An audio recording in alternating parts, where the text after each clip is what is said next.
ఒకవేళ నీ తెలివిని చూసి విర్రవీగుతున్నావేమో, నీకంట తెలివైన వాళ్ళు, జ్ఞానవంతులు కోకొల్లలుగా ఉన్నారండి.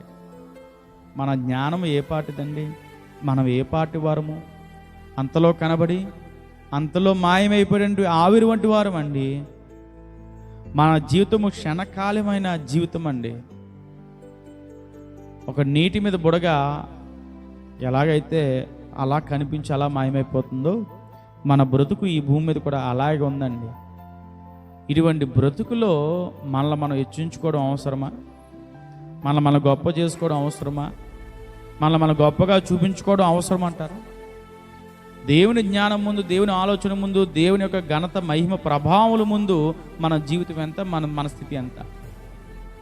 కాబట్టి ప్రియులారా, ఎప్పుడు కూడా గర్వం పొందుకోవద్దు. మీరు ఎవరు కూడా మిమ్మల్ని మీరు హెచ్చించుకోవాలని